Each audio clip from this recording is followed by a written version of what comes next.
Ganpati Bappa Morya, Mangal Murti Morya. Hi guys, happy Ganesh Chaturthi to all of you. आणि आता थोड्या वेळातच गणपती बाप्पा येणार आहे. सो मी खूप सिम्पल असा अजिबात बेस लावलेला, कुठलाच बेस लावलेला नाही आहे. ही लिपस्टिक लावलेली आहे, तीच लिपस्टिक मी ॲज आय शॅडो लावलेली आहे आणि आय लायनर लावलेला आहे. That's it. बाकी मी काहीही लावलेलं नाही आहे. आणि मी विचार करते मी हे झुमके घालू की नको घालू.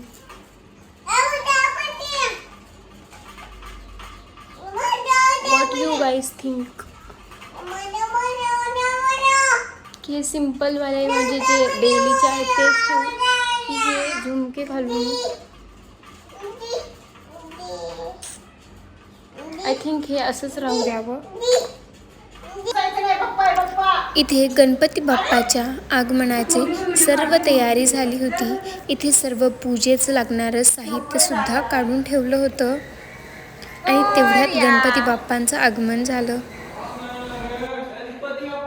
मोरया मोरया मंगल मूर्ती.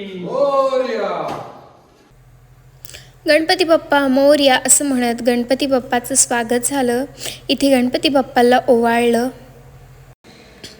आणि त्यानंतर इथे गणपती बाप्पाची प्राणप्रतिष्ठा करायची होती. त्याच्या सगळ्या पूजा आणि विधी सुरू झाले. इथे जिथे गणपती बाप्पांना बसवायचं होतं तिथे एक छान असं नवीन कापड टाकून स्वस्तिक काढून घेतलं.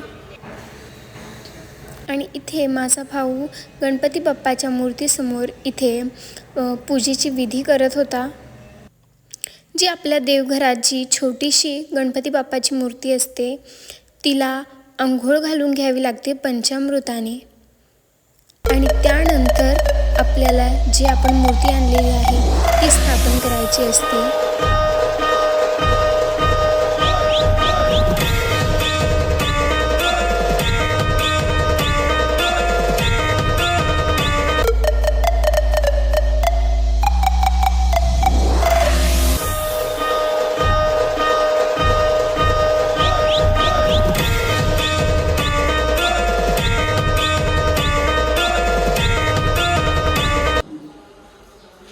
गणपती बाप्पा मोरया, मंगल मूर्ती मोरया.